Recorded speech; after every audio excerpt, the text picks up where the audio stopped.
নমস্কাৰ maths my life YouTube চেনেললৈ আপোনালোকক সকলোকে স্বাগতম জনাইছোঁ। আজি আমি ক্লাছ 10 মেথছৰ সমান্তৰাল প্ৰগতি 5 নম্বৰ অধ্যয়নৰ 5.3 অনুশীলনীৰ 3 নম্বৰ কুৱেশ্যনৰ 7 নম্বৰ পাৰ্টটো কৰিবৰ কাৰণে চেষ্টা কৰিম। ইয়াতে কি দিয়া আছে তোমালোকে চোৱাচোন। দিয়া আছে এৰ মান 8, এ এনৰ মান 62, এছ এনৰ মান 210, এন আৰু ডিৰ মানটো ওলাব লাগে। তিনিটা তথ্য দিয়া আছে, ইয়াৰ পৰা দুটা তথ্য ওলাব লাগে। তেনেহ'লে পোনপ্ৰথমে আমি এতিয়া লিখি লওঁ। এইখিনি চোৱাচোন, এতিয়া আমি লিখি লৈছোঁ। তো ইয়াৰ পিছত এতিয়া আমি কুৱেশ্যনটো ছল্ভ কৰিবৰ কাৰণে আমি প্ৰথমে আমি এই যিটো এছ এন দি আছে এই এছ এনৰ কুৱেশ্যনটোৰ পৰা আমি ওলাবৰ কাৰণে চেষ্টা কৰিম। যিহেতু এছ এন কিমান দি আছে 210। এতিয়া আমি এছ এনক আমি কি বুলি লিখিব পাৰোঁ যে n/2 কুটিল বন্ধনী a প্লাছ এ এন, অৰ্থাৎ ইয়াতে এ এনৰ মান দি আছে যে সেইকাৰণে আমি এ এনৰ ফৰ্মুলাটো পাতি দিলোঁ। কিমান আছে 210। নেক্সট এতিয়া এনৰ মানটো আমাৰ ইয়াতে দিয়া আছে নেকি? এনৰ মানটো ওলাবহে লাগে, তেনেহ'লে n/2 থাকক। এৰ মান কিমান আছে 8 প্লাছ এ এনৰ মান কিমান আছে 62 পাতি দিলোঁ। ইফালে থাকিল 210। অ'কে, নেক্সট তোমালোকে চোৱা কি কৰিব লাগিব, এই দুটা যোগ কৰিব লাগিব। মানে n/2 প্লাছ কৰিলে এই দুটা প্লাছ কৰিলে কিমান 62ৰ লগত 8 যোগ কৰিলে কিমান হ'ব 70 হ'ব। বা 70 লিখি দিলোঁ, কুটিল বন্ধনী দিলোঁ ইকুৱেল 210। নেক্সট চোৱাচোন, এতিয়া কি হ'ব লাগিব, ইয়াৰ লগত কি আছে ব্ৰেকেটটো খুলি দিলে কি n/2 ইনটু কিমান আছে 70 ইকুৱেল 210। ঠিক আছে, এতিয়া কি কৰিব লাগিব, আমাৰ এই সংখ্যাটো চাব লাগিব যে এনৰ লগত এই যে 2টো দি এইটো পূৰণ কৰিব, এইটো হৰণ কৰিব, কিমান যায় 3বাৰ যায়, এইটো 5বাৰ। ঠিক আছে, 35 হ'ল। মানে কিমান হ'ল যে n ইনটু 35 ইকুৱেল 210। আচ্ছা, এই 10টো কিমান আছে 15, ইয়াতে পূৰণ হৈ আছে নে নাই, ইয়াতে nটো থাকি যাওক, তেনেহ'লে 210ৰ লগত 35ৰে হৰণ কৰিব লাগিব। অ'কে, এতিয়া যেতিয়া আমি হৰণ কৰিম তেনেহ'লে এনৰ মানটো আমি কিমান পাম, এইটো 5ৰে কাটাকাটি কৰি চাবা। মই কাটাকাটি তোমাৰ এক্সট্ৰাকৈ কৰাই দি আছোঁ, তোমালোকে চোৱাতে মই এতিয়া কাটাকাটিটো কৰিম। কি আছে 210, ইয়াক হৰণ কৰিব লাগে 35ৰে। তো 5ৰে কাটিলোঁ, 5 7 35, 5ৰে কাটিলোঁ, 20ৰ ভিতৰত 4বাৰ যায়, এক ইয়াতে বহি গ'ল, কিমান 10, 10ৰ ভিতৰত কিবাৰ যায় 5, কিবাৰ যায় 2বাৰ যায়, গম পালোঁ 42। হাতেৰে কিবা যায়, এইটোত কিবা যায় 6বাৰ যায়, 7 6 কিমান হয় 42। ঠিক আছে, এইটোত আমি 6 পাতি দিম। এইটো কৰাটো কৰিলে কিমান পায় 6 পায়। অ'কে, এইটো হৰণ কৰিলে 35ৰে 210ক যদি হৰণ কৰোঁ কিমান পায় 6 পায়। তো গতিকে এইটো হ'ল এনৰ মান। ঠিক আছে, এইটো আমাৰ এনৰ মানটো পাই গ'লোঁ, যিটো আমাৰ ইয়াতে এনৰ মানটো ওলাব আছিল। এতিয়া আমাৰ কি ওলাব লাগে ডিৰ মান ওলাব লাগে। তো ডিৰ মান ওলাবৰ কাৰণে মই এই চাইডতে কি কৰিম, ডিৰ মানটো এতিয়া ওলাই দিম, তোমালোকে চাই থাকা। মই এতিয়া আস্তা নিলওঁ যে এতিয়া আমি কি এতিয়া ডিৰ মানটো ওলাম। আচ্ছা, ডিৰ মানটো ওলাবৰ কাৰণে কি কৰিম, আমি এইটো ফৰ্মুলাটো ইউজ কৰিম যে এ এন ইকুৱেল 62। আচ্ছা, এ এনক আমি কি লিখিব পাৰোঁ a plus n minus D. আচ্ছা, এৰ মান কিমান আছে, এৰ মান দিয়েছে 8 প্লাছ এন, এনৰ মান কিমান পাইছোঁ 6 মাইনাছ 1 ইনটু ডি। ঠিক আছে, ডিৰ মানটো ওলাব লাগে, তেনেহ'লে 8 এইটো থাকক। তো 6ৰ পৰা 1 গ'লে কিমান থাকে 5 ইনটু কি হৈ আছে ডি। ঠিক আছে, আৰু আমাৰ এই এনৰ মান কিমান দিয়া আছে 62। তো এইফালে ডাইৰেক্ট আমি 62 লিখি দিব পাৰোঁ, 62 ইকুৱেল 62। অ'কে, নেক্সট কি হ'ব, এই 8টো কি আছে যোগ আছে, এইফালে গ'লে কি হ'ব মাইনাছ হ'ব মানে কি 5 ইনটু ডি হৈ আছে ইকুৱেল 62 পৰা -8 কৰি দিলে হ'ল। তো ইয়াতে চোন 5d থাকিল ইনটু কৰি আছে 62 পৰা 8 গ'লে কিমান থাকিব, 62 পৰা 8 গ'লে থাকিব 54। ঠিক আছে, যেতিয়া 54 থাকিল, এতিয়া কি হ'ল ডিৰ লগত 5টো পূৰণ হৈ আছে নে নাই, অকল ডিটো ৰাখি দিয়া আৰু 54ৰ লগত যাই পেলাই এইটো যাই পেলাই কি হ'ব হৰণ হ'ব। এইখিনি হ'ল আমাৰ ডিৰ মান। ঠিক আছে, ইয়াতে আমি এনৰ মান পাই গ'লোঁ, এইটো ডিৰ মান পাই গ'লোঁ। এইটো কুৱেশ্যনটো অলপমান শ্বৰ্টকাট আছিল। ঠিক আছে, বুজি পাইছেনে কুৱেশ্যনটো? মই এতিয়া 3 নম্বৰ কুৱেশ্যনৰ 8 নম্বৰ ভাগটো কৰিব কাৰণে আৰম্ভ কৰিম। তোমালোকে কুৱেশ্যনবিলাক অলপমান ৰিপিট কৰি চাই ল'বা, বুজি পাবা বুলি আশা থাকিল। ঠিক আছে, আৰু যদি কোনো এটা পইণ্টত বুজি নোপোৱা তেনেহ'লে তোমালোকে সুধি ল'বা, যাতে মই তোমালোকক বুজাই দিব পাৰিম। ঠিক আছে, কমেণ্ট কৰি দিবা, ভিডিঅ'বিলাক যদি বুজি নাপাওঁ কমেণ্ট কৰি দিবা, আৰু যদি বুজি পোৱা তেনেহ'লে লাইক কৰি দিবা দে। ঠিক আছে, নেক্সট কুৱেশ্যনটো চোৱা। এতিয়া 5.3ৰ কুৱেশ্যন নম্বৰ 3ৰ 8 নম্বৰ ভাগ কি আছে, এ এনৰ মান দি আছে 4, ডিৰ মান দি আছে 2, এছ এনৰ মান দি আছে -14, এন আৰু এৰ মান ওলাব লাগে। ঠিক আছে, এই দুটা মান ওলাব লাগে, এইকেইটা মান আমাৰ দিয়া আছে। তেনেহ'লে আমি পোনপ্ৰথমে লিখি লওঁ। এতিয়া চোৱা কুৱেশ্যনটো লিখি লৈছোঁ, দিয়া আছে কি এ এনৰ মান কিমান আছে 4 আৰু ডিৰ মান কিমান আছে 2 আৰু এছ এনৰ মান কি আছে -14, এন আৰু এ এনৰ মান ওলাব লাগে। তো পোনপ্ৰথমে আমি কি কৰিম, ইয়াতে এই যে ফৰ্মুলাটো ইয়াৰ পৰা আমি ষ্টাৰ্ট কৰিম যে এ এন ইকুৱেল 4। অ'কে, এতিয়া আমি এ এনক আমি কি লিখিব পাৰিম, এ এনক লিখিব পাৰোঁ a plus n minus d, n minus 1 into d equal কিমান দি আছে 4। তো ইয়াৰ পিছত আমি কি কৰিব লাগিব, এইখিনিতে আমি কি কৰিম যে দেখা পাইছোঁ যে ইয়াতে ডিৰ মানটো অলৰেডি দিয়া আছে, তেনেহ'লে আমি ডিৰ মানটো পাতি দিব পাৰিম। আৰু এৰ মানটো দিয়া নাই, তেনেহ'লে এ প্লাছ এন মাইনাছ 1 ডিৰ মান কিমান দি আছে 4, চৰি 2, ডিৰ মান দি আছে 2, তো ইকুৱেল 4। তো চোৱাচোন এইটো এ থাকক আৰু কি কৰিম যে এই দুটা দুয়েদি এইটো সংখ্যাৰ লগত পূৰণ কৰি দিম a plus 2n minus 2 into 4 তো এতিয়া এটো থাকি যাব a আৰু 2n টো থাকি যাক a প্লাছ 2n টো থাকি যাক আৰু এই n টো যে মাইনাছ হৈ আছে যে 2 টো মাইনাছ হৈছে ইফালে গ'লে কি হ'ব 4 ৰ লগত 2 টো প্লাছ হৈ যাব তো কিমান হ'ব 6 এটা থাকিল কি a প্লাছ 2n ওকে এইখিনি পাই গ'লো এতিয়া আমি কি কৰিম ইয়াৰ পৰা যে এইখিনি পদৰ পৰা আমি এইটো a টো ৰাখি দিম মানে এইটো a ৰ পদটো ওলাবৰ কাৰণে আমি চেষ্টা কৰিম তাত a টো ওলাব গ'লে কি হ'ল 6 ৰ লগত এইটো যাই ইফালে আহিলে কি হ'ল প্লাছ আছিল ইফালে মাইনাছ হ'ল তো এইটো সমীকৰণ 1 দিলোঁ এইটো 1 নম্বৰ সমীকৰণত আমি a ৰ মানটো ইমান পালোঁ ঠিক আছে আকৌ আমি কি কৰিম যে এতিয়া লিখি দিম ইয়াতে আকৌ কি কৰিম এতিয়া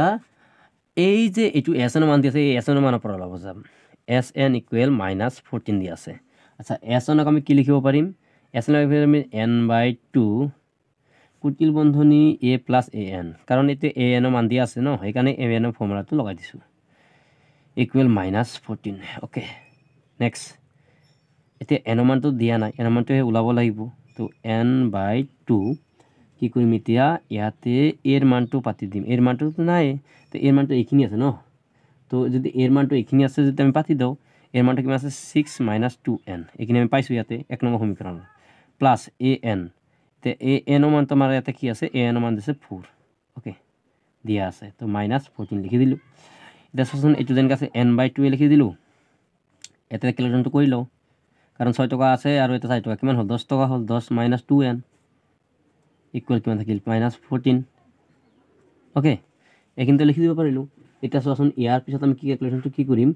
এই যে n/2 টো কি হৈছে পূৰণ হৈ আছে এইটোৰ লগত তেনেহ'লে n/2 ইনটু কিমান হ'ল 10 মাইনাছ 2n ইনটু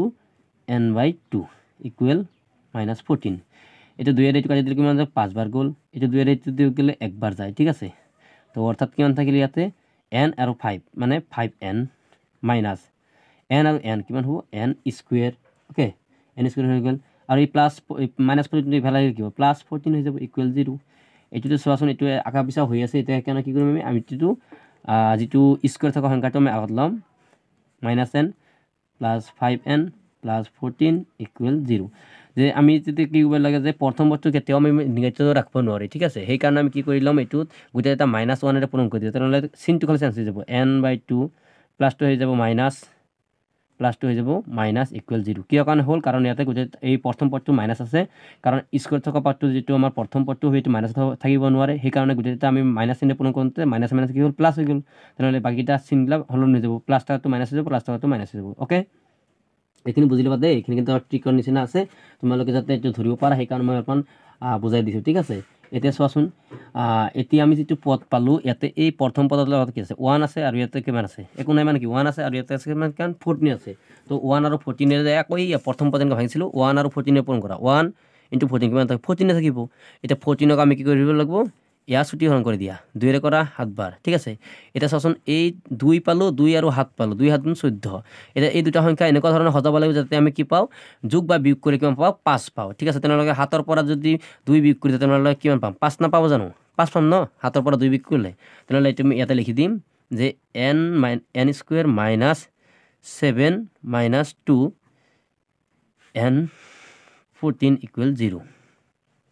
তো n স্কুৱেৰ লিখি দিলোঁ এইটো মাইনাছ মাইনাছ কি হ'ল প্লাছ হৈ গ'ল এই প্লাছ মাইনাছ কি হ'ল মাইনাছ হৈ গ'ল এনটো পূৰণ হৈ আছে এনটো দিলোঁ মাইনাছ মাইনাছ কি হ'ল প্লাছ হৈ গ'ল 2n হ'ল এনটো পূৰণ হৈ আছে 14 ইকুৱেল 0 তো এতিয়া ইয়াতে যিটো n স্কুৱেৰ আৰু 7n মাজত কমন ল'লে কিমান ল'ব পাৰি n ল'ব পাৰি তেনেহ'লে n স্কুৱেৰ থকা থাকি গ'ল n আৰু থাকি গ'ল 7 কাৰণ nটো কমন লৈছোঁ প্লাছ 2 কমন ল'লে কি থাকিব এতিয়া n থাকিব আৰু এইটো মাইনাছ মাইনাছ থাকিল 2 কিবা যায় 14 ভিতৰত 7 বাৰ যায় ইকুৱেল 0 এতিয়া চাওকচোন দুটা পদতে কি আছে কমন কি আছে n-1 তো n-7 তো n-7টো কমন লিখি দিলোঁ আৰু কি থাকিল n+2 ইকুৱেল 0 তেতিয়াহ'লে চোৱাচোন এই যে ইয়াৰ পিছত আমি কি ইয়াতে আমি লিখি ল'ম যে ইয়াৰ পিছত আমি ইয়াতে লিখি দি আছোঁ ঠিক আছে ইয়াৰ পিছত মই ইয়াতে লিখি আছোঁ তোমালোকৰ মই ভালকৈ বুজি ল'বা যে n-7ক আমি ইকুৱেল 0 দিলোঁ বা আৰু এতিয়া কি আছে n+2 ইকুৱেল 0 তো n থাকিল এইটো -7টো ইফালে গ'লে প্লাছ হ'ব আৰু ইয়াতে পাম n ইকুৱেল এইটো যাই পেলাই -2 পাম এইটো -2টো হ'ল অসম্ভৱ অসম্ভৱ ঠিক আছে কি কাৰণে অসম্ভৱ কাৰণ মাইনাছ থাকিব নোৱাৰে এনৰ মানটো কিমান পালোঁ 7 অ'কে এনৰ মানটো আমি পাই গ'লোঁ কিমান 7 এতিয়া আমি এই এনৰ মানটো পোৱাৰ লগে লগে আমি এতিয়া আমি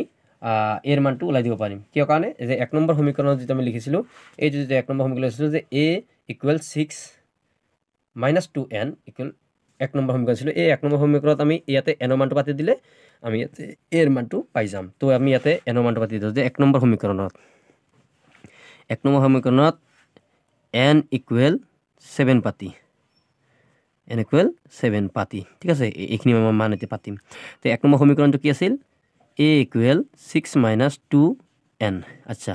6 to 6 থাকে -2 এনৰ মান কিমান 7 তো এবাৰ 6 থাকিল এইটো মাইনাছ কিমান হ'ল 14 তেনেহ'লে 6 টকা আছে 14 টকা তাই হেৰি হ'ল ধাৰত হ'ল তেনেহ'লে -8 হৈ গ'ল তেনেহ'লে এৰ মানটো কিমান পালোঁ -8 ঠিক আছে এৰ মানটো -8 পাই গ'লোঁ আৰু ইয়াতে এনৰ মানটো 7 পাই গ'লোঁ ইয়াতে এইটো এনৰ মান কিমান পালোঁ 7 আৰু এৰ পালোঁ কিমান -8 এই দুটাই ওলাব লগা আছিল ঠিক আছে এইখিনি চোৱাচোন ইয়াৰ পৰা মই ধুনীয়াকৈ কুৱেশ্যনখিনি ইয়ালৈকে কৰিছোঁ অলপ ভালকৈ ৰিপিট কৰি চাই ল'বা আশা কৰোঁ যে বুজিবা বুলি অ'কে এতিয়া 3 নম্বৰ কুৱেশ্যনৰ নেক্সট আৰু এটা পাৰ্ট আছে আৰু যে পাৰ্টগিলা আছে সেইবিলাক কৰিবলৈ চেষ্টা কৰিম তোমালোকে চাই থাকা চোৱা 3 নম্বৰ কুৱেশ্যনৰ 9 নম্বৰ পাৰ্টটো কি আছে দিয়া আছে এৰ মান 3 এনৰ মান 8 এছৰ মান 129 ডিৰ মানটো ওলাব লাগে তেনেহ'লে কুৱেশ্যনটো সহজতে হৈ যাব অকল ডিৰ মানে ওলাব আছে এটা মান ওলাব আছে তো এতিয়া মই ওলাম প্ৰথমে লিখি লৈছোঁ চোৱা এতিয়া ডিৰ মানটো ওলাব লাগে আৰু এৰ মান 3 দিয়া আছে এনৰ মান 8 দিয়া আছে এছৰ মানটো 192 দিয়া আছে তো গতিকে প্ৰথমে এছৰ মানৰ পৰা আমি ষ্টাৰ্ট কৰিম যে এছৰ মান কিমান দিয়া আছে 192 আচ্ছা এতিয়া এছ এনক এতিয়া যে আমি ইয়াতে স্পেচিয়েলি ইয়াতে এন বুলি ধৰি ল'ব লাগিব এছ এন = n/2 আচ্ছা n/2 পাতি ফালে 2a + n-1 d অ'কে দিয়া আছে কিমান 192 এইখিনি পাতি দিলোঁ এতিয়া চোৱাচোন এইখিনি পাতাৰ পিছত এতিয়া আমি এটাতো এনৰ মান তোমাৰ কিমান দিছে 8 তো 8টো পাতি দিওঁ 2 তো 2 * এৰ মান কিমান দিছে 3 প্লাছ এনৰ মান কিমান দি আছে 8 -1 ডিৰ মানটো ওলাব লাগে ডিটো দিয়ে থাকক = 192 আচ্ছা এইটো কটাকটি কৰিলে কিমান থাকিব 4 তো বেকেটৰ ভিতৰত কটিল মানে 2 3 গুণ কিমান হ'ল 6 প্লাছ 8ৰ পৰা 1 গ'লে কিমান থাকিল 7 ইয়াৰ লগত পূৰণ হৈ আছে ডি কটিল মূল্য দিলোঁ 192 4টো পূৰণ হৈ আছে সিফালে গ'লে কি হ'ব হৰণ তো অৰ্থাৎ কটিল বন্ধনী থাকি গ'ল কিমান 6 + 7 * d কটিল বন্ধনী ক্লোজ 192ৰ লগত 4টো কি হ'ব হৰণ তো অৰ্থাৎ কি থাকিল 6 বেকেটটো খুলি দিলোঁ 7 * d আৰু ইফালে কি হ'ব এতিয়া 92ৰ ভিতৰত 4 দি আমি কিয় কৰা বুলি কৰিব লাগিব ঠিক আছে এতিয়া চোৱাচোন মই এতিয়া বুজাই দি আছোঁ তোমালোকক যে ওপৰত আছে 92 তলত আছে 4 2 দি কাটি দিলে 2 বাৰ গ'ল 2 দি গ'লে 9 ভিতৰত 19ৰ ভিতৰত কেইবাৰ যায় 9 × 2 = 18 এক থাকি গ'ল 12 হ'ল 6 বাৰ আকৌ 2 দি কাটিলে কিমান যাব 2 গ'লে 9 ভিতৰত কেইবাৰ যায় 4 বাৰ 4 × 2 = 8 এক থাকি গ'ল 16 16 ভিতৰত 8 × 2 = 16 48 পালোঁ কিমান পালোঁ 48 এতিয়া যেতিয়া 48 যে আমি পালোঁ 48 পোৱাৰ পিছত তোমালোকে চাব লাগিব যে কি কৰিম এতিয়া আমি এই যে 6টো প্লাছ হৈ আছে এইফালে লৈ যাম মাইনাছ হ'ব 7 * d থাকি গ'ল 48ৰ পৰা -6 হ'ল তো কিমান থাকিব 42 ইফালে 7 * d থাকি গ'ল অ'কে এতিয়া চোৱাচোন অকল আমি ডিটো ৰাখি দিলোঁ তেনেহ'লে 7টো পূৰণ হৈ আছে এইফালে কি হ'ব হৰণ হ'ব তো হৰণ কৰি দিলোঁ 7 দি এইটোৰ ভিতৰত কেইবাৰ যায় 7 কেইবাৰ যায় 6 বাৰ যায় তো অৰ্থাৎ ডিৰ মান কিমান পালোঁ 6 এইখিনিতে আমাৰ এই কুৱেশ্যনটো ডিৰ মান পালোঁ 6 এইখিনিতে আমাৰ এই কুৱেশ্যনটো সমাপ্ত হ'ল আশা কৰোঁ তোমালোকে বুজিছা বুলি এতিয়া আমি 3 নম্বৰৰ 10 নম্বৰ পাৰ্টটো কৰিবৰ কাৰণে যাই আছোঁ এতিয়া চোৱা 3 নম্বৰৰ অন্তিমটো কুৱেশ্যন ভাগটো 10 নম্বৰ ভাগ দিয়া আছে এলৰ মান 28 এছৰ মান 144 মুঠ পদৰ সংখ্যা ওলাব লাগে যিটো 9 আৰু এ মানটো ওলাব লাগে তো গতিকে আমি প্ৰশ্নটো লিখি লৈছোঁ তোমালোকে চাই লোৱা যিটো এ এনক আমি এল যিটো এল দি আছে এলক আমি এ এনো বুলি ক'ব পাৰোঁ ঠিক আছে এল মানে হ'ল লাষ্টৰ পদ এ এন মানে হ'ল লাষ্টৰ পদে হ'ল 28 দি আছে এছৰ মান কিমান আছে 144 আৰু এনৰ মান দি আছে 9 এৰ মানটো ওলাব লাগে তো গতিকে ইয়াৰ পৰা আমি কি কৰিম প্ৰথমে আমি এই পদটো ল'ম যিহেতু এছ 144 দিয়া আছে এতিয়া আমি এছক আমি কি লিখিম যদি আমি এছ এন কৰি দিওঁ তেনেহ'লে কি হ'ব n/2 ফৰ্মুলা দি এ এনৰ মান দিয়া আছে ন তো এ এনৰ মান দিয়া আছে মানে a + an ফৰ্মুলা লাগি দিম আচ্ছা এ এনক আমি এল বুলিও ক'ব পাৰোঁ এইটো বেকেটত লিখি দিছোঁ ঠিক আছে আচ্ছা কিমান দিয়া আছে 144 এইখিনি আমি পাতি দিলোঁ এতিয়া এই যে এনৰ মানটো কিমান আছে 9 তো 9 টো বাতি দিলোঁ 9/2 এৰ মানটো দিয়া আছে নেকি এৰ মানটো দিয়া নাই তো এৰ মানটো ওলাব লাগে তো এনৰ মান কিমান আছে 28 আচ্ছা ইকুৱেল 144 এতিয়া এই সংখ্যাটো ইফালে পূৰণ হৈ আছে ইফালে গ'লে হৰণ হ'ব অৰ্থাৎ কি a প্লাছ 28 কুটিল বন্ধনী ইকুৱেল 144 এই সংখ্যাটো ইফালে গ'লে কি প্ৰতিক্ৰম হৈ যাব উল্টা হৈ যাব 9 টো তলত আহিব ওপৰত যায় 2 পূৰণ হৈ যাব এতিয়া এনেকৈ হৈ উল্টা হৈ গ'ল এতিয়া চোন ইয়াত থাকিল a প্লাছ 28 কুটিল বন্ধনী এতিয়া এটা চাব লাগিব কি হৈ আছে তুমি কটাকটি কৰিব পাৰিবা নেকি যদি কটাকটি কৰিব পাৰা তাহলে ধুনীয়া কৰি দিলে হ'ল 3 ৰে কাটিব 3 ৰে 3 বাৰ যায় 3 ৰে 3 4 গুণ 12 থাকিল 2 24 3 8 গুণ 24 আকৌ 3 ৰে কাটিব পাৰিম নেকি 3 ৰে কাটিলে একবাৰ 3 ৰে 4 ভিতৰত যায় একবাৰ ইমাতে এক বহিল কিমান হল 18 3 4 গুণ 18 কিমান পালো বলো 16 * 2 ওকে 16 * 2 পালো এতিয়া আৰু এটা লাইনত লিখি দাও যে a প্লাছ 28 ইকুৱেল 32 16 দ্বিগুণ 32 32 পৰা এই 28 ইফালে প্লাছ হৈ আছে ইফালে আহিলে মাইনাছ হ'ব তেনেহ'লে এৰ মানটো হ'ব আচ্ছা এৰ মানটো ওলাব গ'লে আমি কি কৰিব লাগিব এই 32 পৰা 28 টো মাইনাছ কৰিলে কিমান থাকিব 4 এইটো হ'ল এৰ মান এইটো ওলাব লগা আছিল 10 নম্বৰ কুৱেশ্যনৰ আশা কৰোঁ তোমালোকে বুজিছা বুলি আৰু যোনবিলাক বন্ধুৰ এইবিলাক কুৱেশ্যনৰ প্ৰয়োজন হয় বা মেথছত ক্লাছ 10ৰ এক্সাম দিব তেহেঁতক তোমালোকে শ্বেয়াৰ কৰিবা বুলি আশা থাকিল যাতে সিহঁতেও যাতে বিনামূলীয়াভাৱে গণিতক ভয় নকৰাকৈ ধুনীয়াকৈ মাৰ্কখিনি এটেণ্ড কৰিব পাৰে আৰু ধুনীয়া এটা মাৰ্কেৰে পাছ কৰিব পাৰে এইটো আমাৰ তৰফৰ পৰা আশা থাকিল আৰু তোমালোকে যাতে শ্বেয়াৰ কৰা এইটো তোমালোকৰ ওপৰত দায়িত্ব থাকিল থেংক ইউ গাইজ ফৰ ৱাচিং মাই ভিডিঅ' এইখিনিতে আজি ভিডিঅ'টো মই সমাপ্ত কৰিলোঁ নেক্সট ভিডিঅ' মই নেক্সট বাৰ বনাবৰ কাৰণে চেষ্টা কৰিম